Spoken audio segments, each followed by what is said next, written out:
This is the Merienda Stories podcast. We aim to offer a virtual table for people all over the world to share their stories. Because we believe that exchanging life experiences is one of the best ways to learn, grow, and enrich life.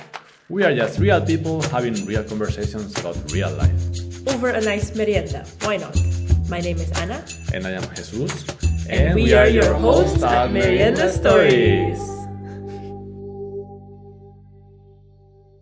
Hello. Hello. So today we have our guest Raina and somebody else. Karma. Karma. Her full name is Hello, Karma. Her full name is Karma Mold. Karma because, Mold, okay.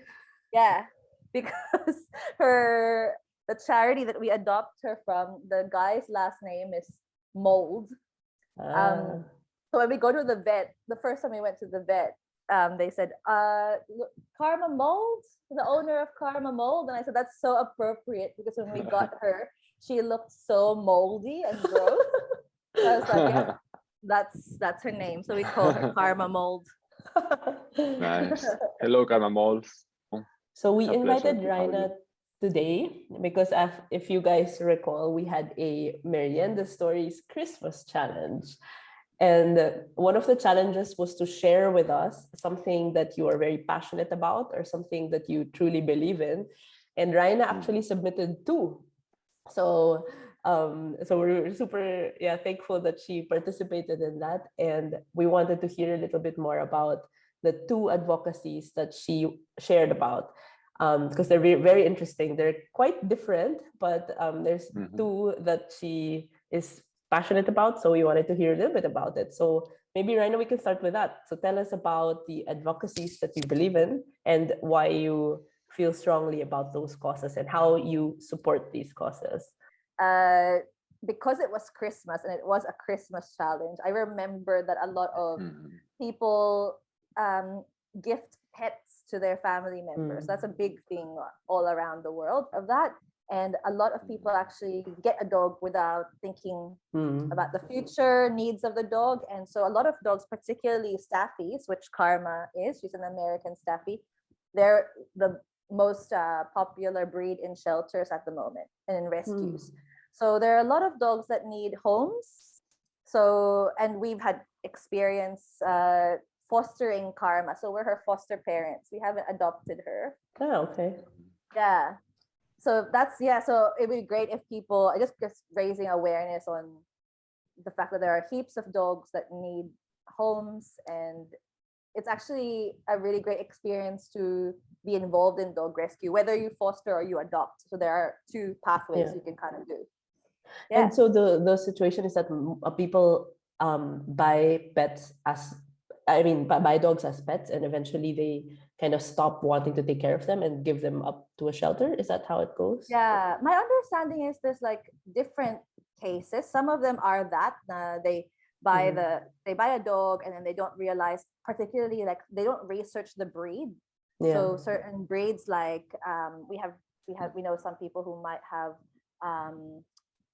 border collies, let's say. They need a lot of space to run around. They need a certain lifestyle, like you have to have a certain lifestyle to take care of them. Luckily, as you can see, Karma just sleeps all the time.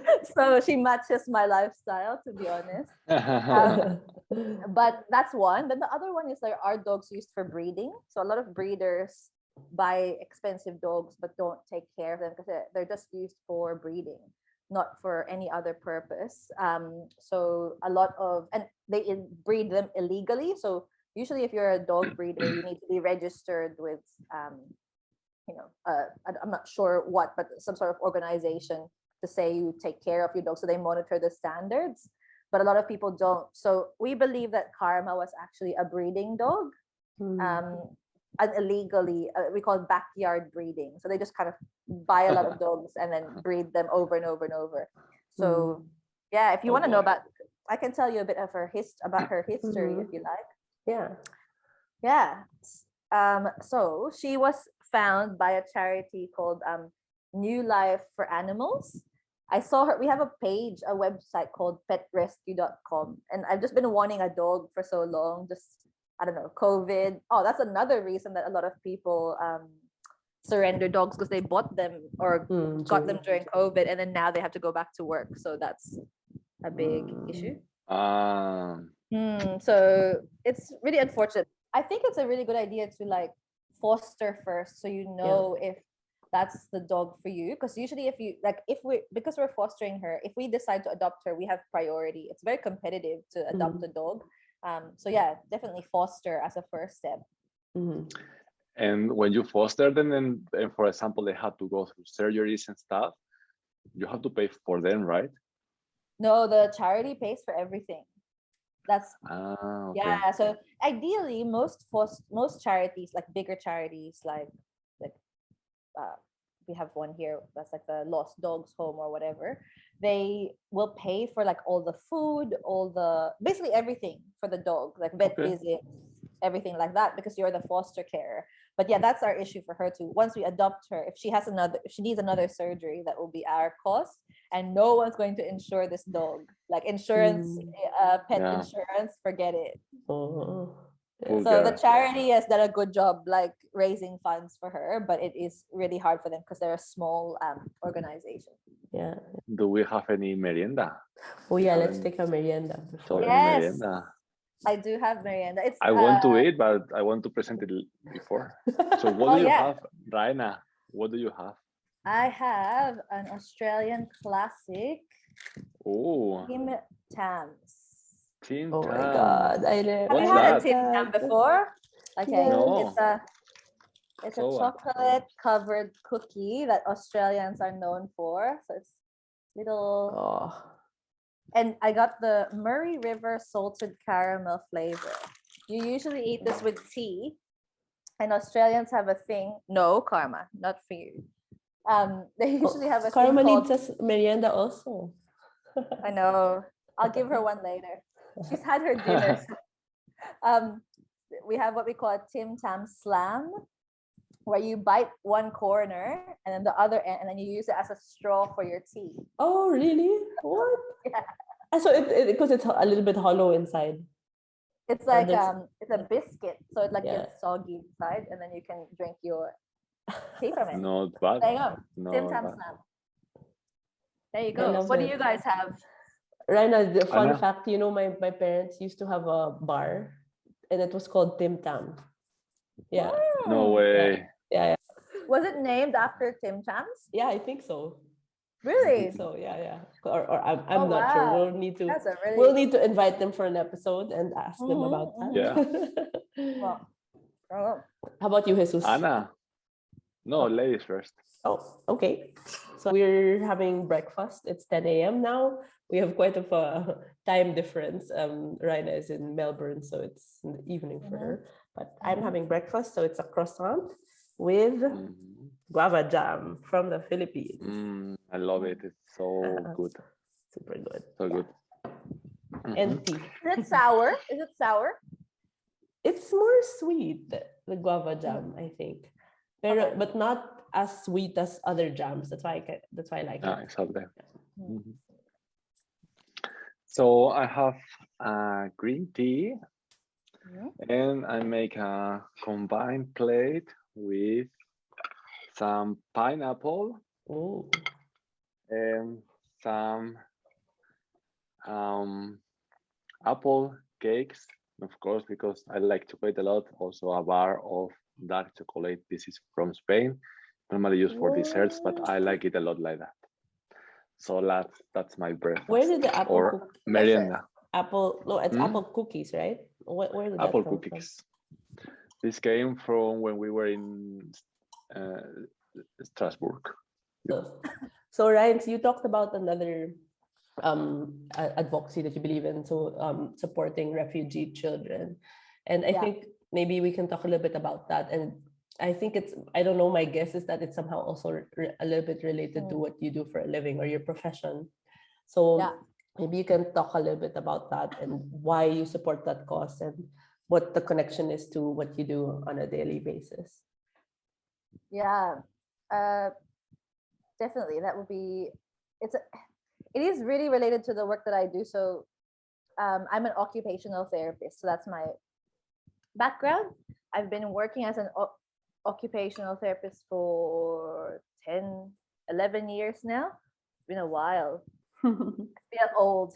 But I started off like doing work in the Philippines in the private practice. So basically, I work most occupational therapists in the Philippines. We work with children with disabilities, and we support them to engage independently in their most meaningful activities.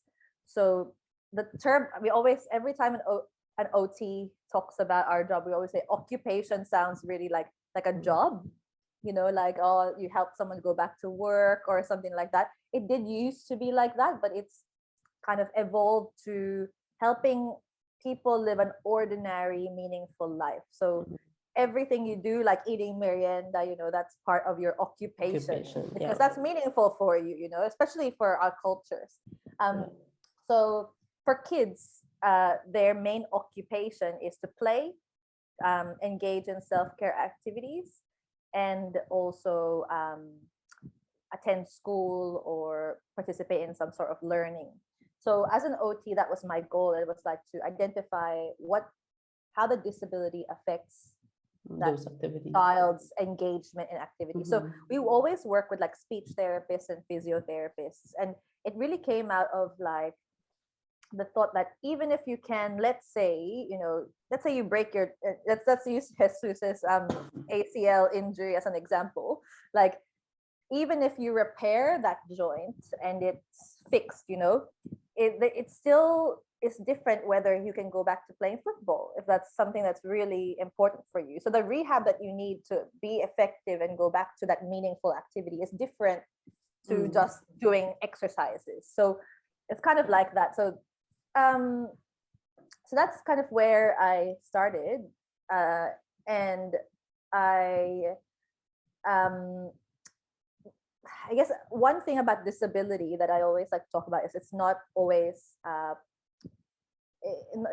about the person's skills, because they always say disability is an individual thing. Like I have I'm not able to walk because I have cerebral palsy, or I can't socialize because I have autism, let's say. But actually, a lot of the theories around disability now we're identifying it's more environmental, social, political. So it's not just because you have a diagnosed disability. There are a lot of factors in your environment that can lead to you being unable to engage in meaningful activity. So in regards to the refugee crisis, their inability to participate in their meaningful roles. So previously, some of the refugees that we met here, my husband Steve, he used to work with a man who was a doctor, let's say in Syria, and then came and had to retrain as like a woodworker or something like that. So for him, he would love to re-engage in his profession, but there are barriers like language, visa status that all certificates. So in my current job, I'm not sure if we'll talk about it more later, but in my current job, I work with families rather than individuals. So anytime we have a child who has identified delay in their development, they come to us and we identify whether we can support them with we call it early intervention. So children from 0 to 7, it's the most important period in a child's life. So we want to make sure that we're providing as much supports.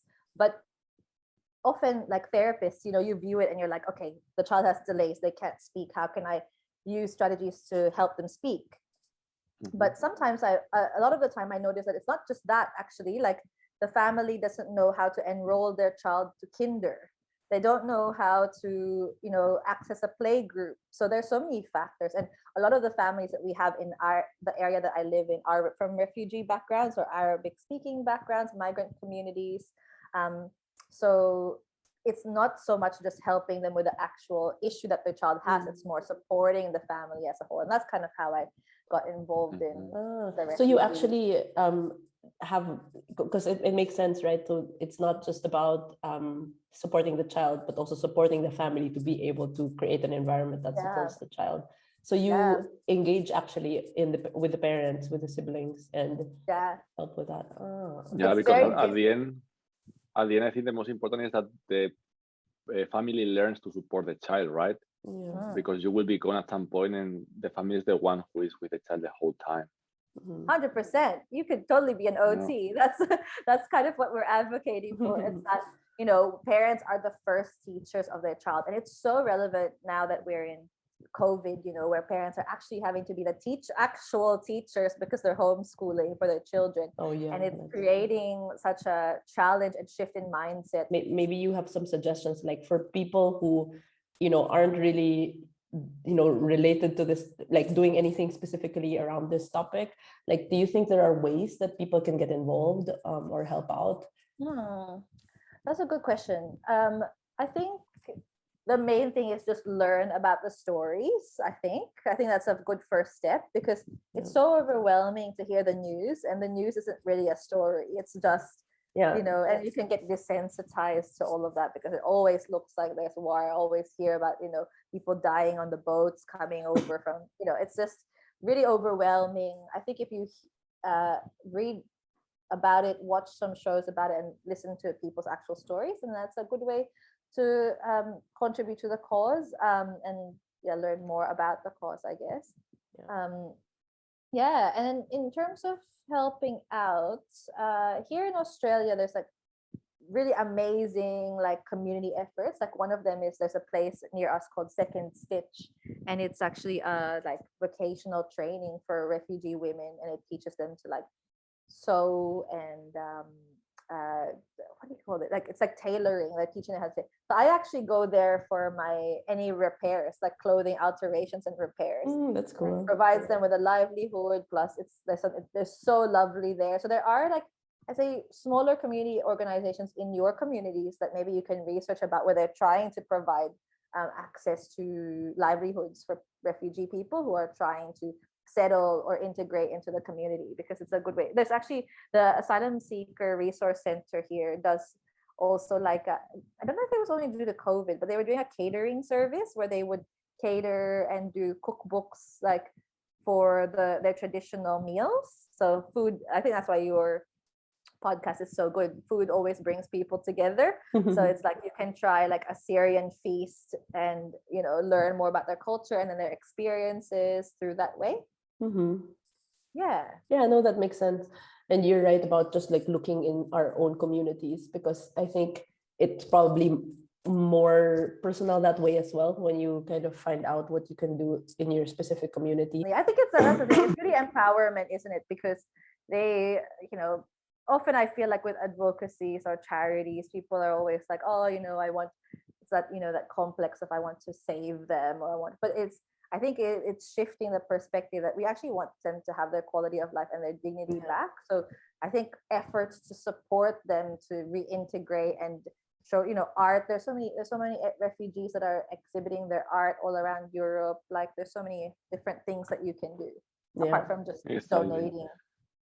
Sorry. So you don't need to help like many people. You can just help what you can with your time, and at the end, that's enough, because if everybody helps a little bit, at the end, there is the great contribution there. If you do something and everybody does something. Yeah, definitely. So if you want to help someone, go for it. Find what you want to do to help someone and support them. Nice. Go. Let's talk a little bit about your story, Raina. Yeah, your story. My story. So Raina mentioned a little bit already at the beginning that she grew up in the Philippines, and that's how we became friends. And then you've lived in Vietnam as well, and now she's living in Australia, in Melbourne, but I think also in some other areas of Australia before that. So maybe you can tell us about what drove those moves, and what brought you there now. Impulsivity. That's what drove us. No, interesting. So I lived in the Philippines all my life, really. And then when I was, how old would I have been at that time? 25 was when I moved to Vietnam. Moving to Vietnam was like just really random, I have to say. Like I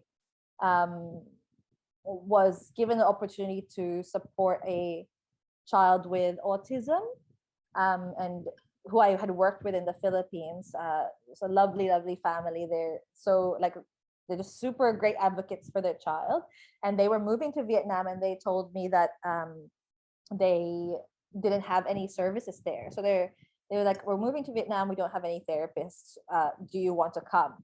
At first, I said, I don't want to come if it's just for one child, because that's just like, it'll be really challenging. But they actually found a center over there that did a little bit of work with, they weren't occupational, it wasn't an occupational therapy center, but they were like a multidisciplinary center. And so they said, we don't have an occupational therapist, so we're happy to hire you. So I was like, okay.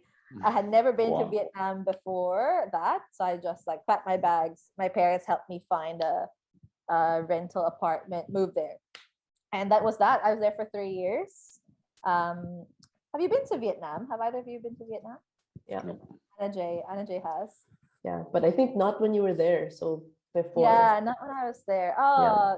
I'd love to go back. So basically, that was the first time I learned how to ride a bike and a motorbike. It was such an amazing experience. I met Steve there, who's my husband. I met him on my first weekend there, which was like random because it's such a small community.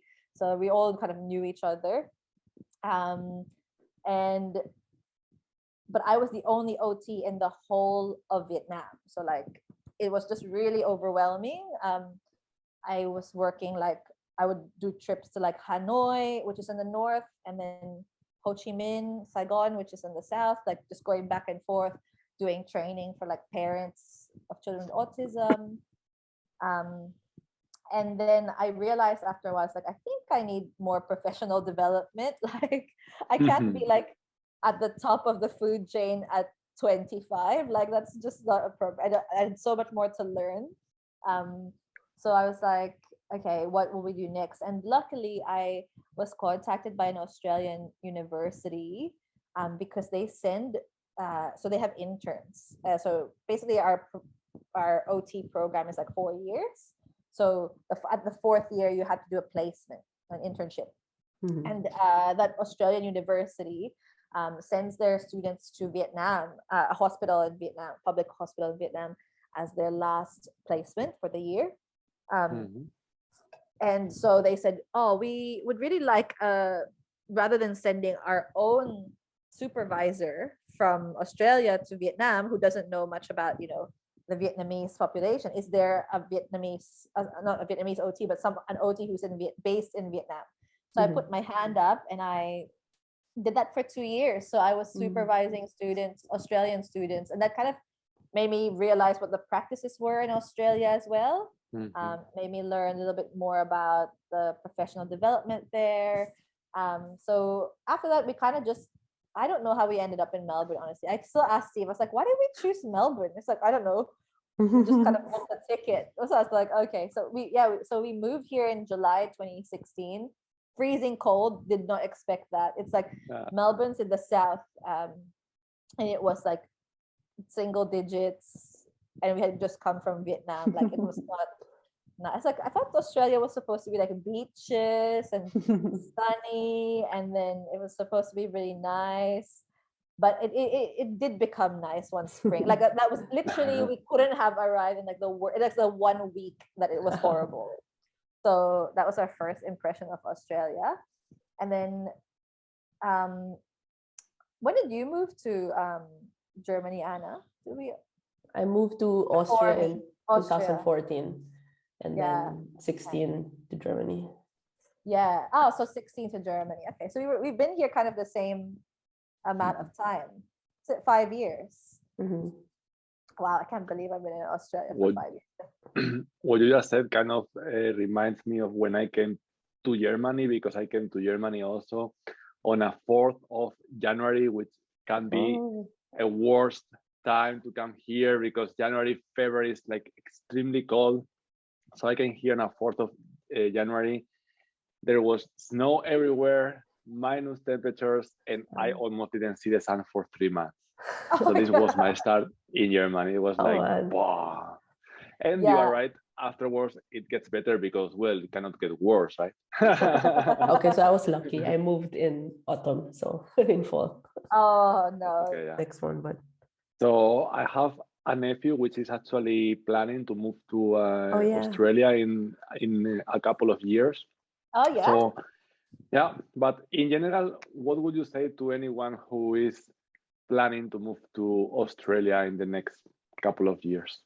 What would you say to them? Like when you come to Australia, I think it's so well. This is just a personal advocacy, I guess, of myself. It's like really learning the history, because I never knew a single thing about Australia and its culture and its history before I moved here. The Aboriginal community is like the longest continuous culture. So they are like such a rich culture, and they were basically decimated when the Europeans came over. The British came over. And I think that kind of Australian history also people outside of Australia aren't aware about or don't know. Yeah, so much about. they only know about Tim Tams and koalas and kangaroos. Yeah. But it's so like they were saying there's like over 200 languages just in Australia, 200 different Aboriginal languages being spoken. And yeah, it's like a 70,000-year-old culture.